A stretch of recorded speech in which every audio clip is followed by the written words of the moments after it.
Class 2nd students, today is your English class and in our today's class we are going to start the next chapter number 8, the incomplete trip. आज हम नया chapter start करने जा रहे हैं, chapter number 8 जिसका name है the incomplete trip. Incomplete का मतलब होता है अधूरा यानी जो पूरा न हो, और ट्रिप मीन्स जर्नी या यात्रा या कहीं घूमने जाना. Now in this chapter we will read a story about Koki the crane, Golu the frog and Matku the crab. Means this story is about three friends. First is crane, frog and crab, and name of these friends are Koki, crane and Matku. Now let's begin this story.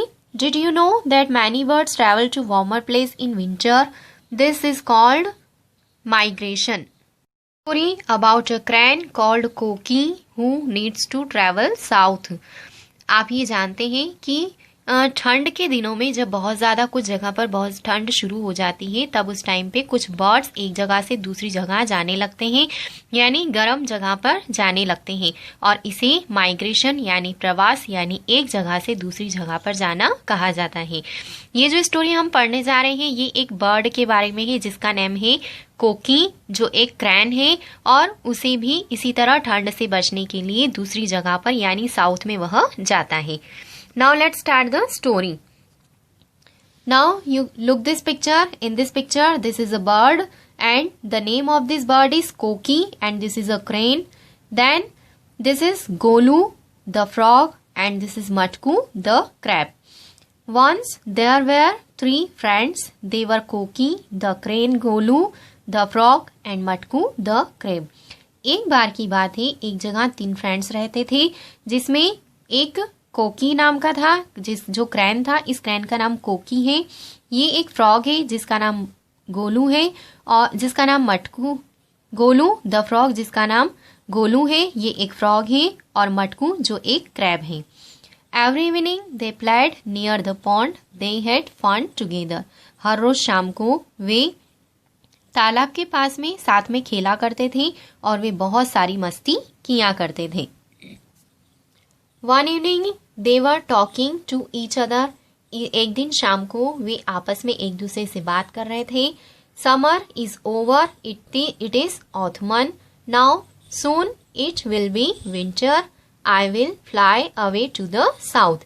ये जो कोकी नाम का bird है ये कहता है कि समर इज ओवर यानी गर्मियां खत्म हो गई हैं और अब ऑथमन यानी ऑथमन सीजन मीन्स पतझड़ शुरू होने वाली है और उसके बाद जल्द ही ठंड आ जाएगी. I will fly away to the south. और मुझे साउथ की तरफ उड़कर जाना होगा. It is very cold here so I go to a warm land in the south every year. Why do you want to go to the south in the winter. अब जब ये कोकी बर्ड बोलता है कि मुझे ठंड में साउथ की तरफ जाना होगा, तब फ्रॉग उससे पूछता है कि why do you want to go to the south in winter. तुम ठंड में साउथ की तरफ क्यों जाना चाहते हो. तब कोकी जो क्रैन है वह आंसर देता है, it is very cold here so I go to a warm land in the south every year. यहाँ पर बहुत ज़्यादा ठंड होती है और इसीलिए मैं हर साल वार्म लैंड यानी साउथ में दक्षिण में किसी गर्म जगह पर जाता हूँ. तभी जो क्रैब है मटकू वह बोलता है, Koki can I go with you this time. Koki क्या मैं भी तुम्हारे साथ चल सकता हूँ. I do not like winter. मुझे भी ठंड पसंद नहीं है. It gets so cold that I can not breathe under water. यहाँ बहुत ठंडा हो जाता है और जिसकी वजह से मैं पानी के अंदर सांस नहीं ले सकता हूँ. तभी कोकी रिप्लाई देता है, sure you may come with me but be ready to leave by the end of autumn. Koki बोलता है कि बिल्कुल तुम मेरे साथ आ सकते हो, लेकिन ऑथमन जैसे ही खत्म होती है तब तुम यहाँ से चलने के लिए रेडी रहना. Koki was a kind crane. She did not want to say no to her friends. जो कोकी है वह बहुत ही एक काइंड क्रैन यानी दयालु है और वह अपने फ्रेंड्स को मना नहीं करना चाहता था. He hey do not leave me and go, let me to join you. तभी गोलू नाम का जो फ्रॉग है वह बोलता है कि मुझे ले जाना मत भूल जाना, मैं भी तुम्हारे साथ चलना चाहता हूँ। Why not Golu, you too are welcome. Koki बोलता है कि क्यों नहीं गोलू, तुम भी मेरे साथ चल सकती हो, तुम्हारा भी स्वागत है। अब ये जो गोलू, मटकू और कोकी आपस में बात कर रहे थे तो उन सब की बातों को तालाब के अंदर जो बहुत सारी फिश रहती थी वे सुन रही थी। और तभी the wise old fish in the pond hear them, वे उन सबको सुन रही थी। He told Golu and Matku that it was not a good idea. तालाब के अंदर जो एक बहुत बूढ़ी मछली रहती थी उन्होंने सुना, सारी बातें उसने सुनी और उसने गोलू और मटकू को बोला कि ये एक अच्छा आइडिया नहीं है। Golu and Matku, you have always spent the winters here, why do you want to go somewhere else. और वह ओल्ड फिश गोलू और मटकू से बोलती है कि गोलू और मटकू, तुम तो हमेशा अपनी ठंड यहीं पर बिताते हो, फिर इस बार तुम दूसरी जगह पर क्यों जाना चाहते हो। Golu and Matku did not like what the wise old fish had said. उस ओल्ड फिश ने जो कुछ भी कहा वह गोलू और मटकू को बिल्कुल भी पसंद नहीं आया। और तब वे उस ओल्ड फिश को रिप्लाई देते हैं, We want to go to a warmer place this winter. हम इस ठंड में किसी गर्म जगह पर जाना चाहते हैं। Soon it was autumn. The leaves of the trees turned yellow, then brown, and then fell off. The wind grew cold and the days became shorter. अब जल्दी ही धीरे धीरे समय बीतता गया और जल्दी ही ऑथमन सीजन आ गई। पेड़ों की जो पत्तियां थी वे येलो कलर में बदलने लग गई, फिर येलो से ब्राउन कलर की होकर सूखने लगी और पेड़ों से नीचे गिरने लगी। हवाएं जो थी वह ठंडी होकर चलने लगी और दिन बहुत छोटे होने लगे। It is time for us to go. Let us pack our bags and meet after a few days. तब कोकी अपने फ्रेंड्स गोलू और मटकू को बोलता है कि it is time for us to go, हमारे लिए जाने का समय यही है। Let us pack our bags and meet after a few days. चलो अपने बैग पैक करते हैं और कुछ दिनों के बाद हम फिर से वापस मिलते हैं। आफ्टर कोकी left, Matku and Golu began planning. कोकी के जाने के बाद मटकू और गोलू फिर से प्लानिंग करते हैं। तब गोलू जो फ्रॉग है वह बोलता है, it will be a long journey, we should take a lot of food.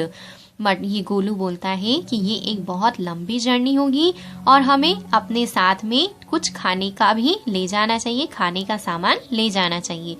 तभी मटकू रिप्लाई देता है, good idea, but how will we carry so much food.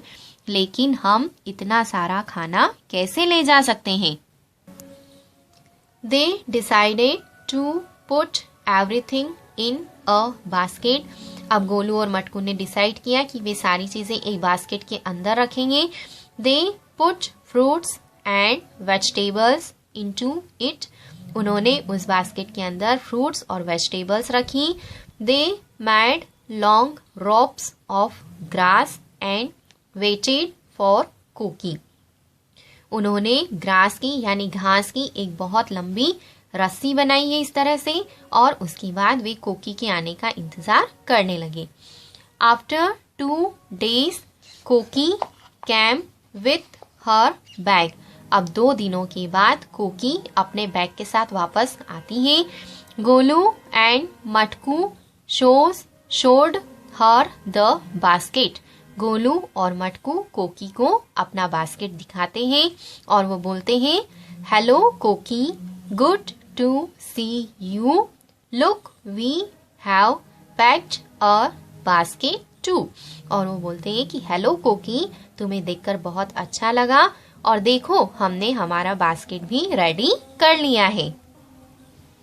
कोकी was confused, she did not know how she would carry the basket. अब उस basket को देखकर कोकी बहुत कंफ्यूज हो गई। वह नहीं जानती थी कि उस बास्केट को वह उठाकर किस तरह से फ्लाई करेगी या कैसे लेकर जाएगी। कोकी बोलती है, friends you both can sit on my back but how will I carry the basket, it looks heavy too. उस बास्केट को देखकर कोकी बोलती है कि फ्रेंड्स तुम दोनों मेरी बैक पर यानी मेरी पीठ पर बैठ सकते हो, लेकिन मैं इस बास्केट को उठाकर कैसे लेकर जाऊंगी, ये बहुत हैवी दिखाई दे रहा है, बहुत भारी है। डोंट वरी कोकी। तभी जो गोलू फ्रॉग है वह आंसर देता है, रिप्लाई देता है, don't worry Koki, we have made ropes out of grass, we will tie the basket with the ropes to your legs and we will sit on the basket. जो Golu frog है वह बोलता है कि कोकी तुम चिंता मत करो, चिंता की कोई बात नहीं है। हमने इस बास्केट को उठाने के लिए, बांधने के लिए एक ग्रास की रस्सी बनाई है। हम इस बास्केट को इस रस्सी के साथ तुम्हारे पैरों में बांध देंगे और हम इस बास्केट के अंदर बैठ जाएंगे। You can fly easily. Also, you don't have to carry us on your back. और फिर वो बोलता है फ्रॉग कि तुम आसानी से उड़ भी सकती हो और तुम्हें हमारा वजन अपनी पीठ पर भी नहीं उठाना पड़ेगा। कोकी did not like the idea. कोकी को गोलू और मटकू का ये आइडिया पसंद नहीं आया। बट शी कुडंट से नो आइदर। लेकिन वह अपने फ्रेंड्स को मना भी नहीं करना चाहती थी।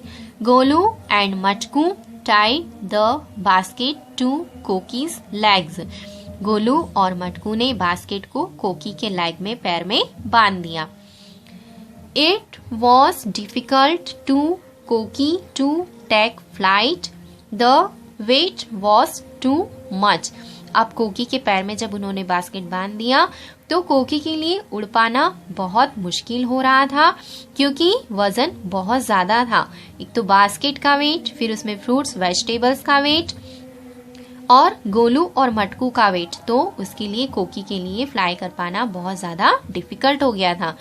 कोकी finally flew up, she flapped her wings hard to stay in the air. और फाइनली आखिर में कोशिश करने के बाद कोकी उड़ने में सफल हो गई।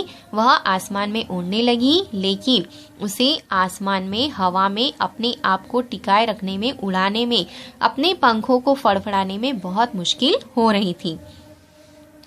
उर्र, आ, गेट, आ, सेट, गो, उर्र। अब उसमें बास्केट के अंदर बैठे हुए गोलू और मटकू दोनों खुश हो रहे थे, और लेकिन जो कोकी है उसे उड़ने में बहुत डिफिकल्टी आ रही थी, तकलीफ हो रही थी। Good bye old fish, freeze here in the cold. और गोलू और मटकू बास्केट में बैठे हुए उन फिश को बोलते हैं, फिशेस को बोलते हैं, गुड बाय बोलते हैं और उन्हें बोलते हैं कि तुम ठंड में यहीं जमना।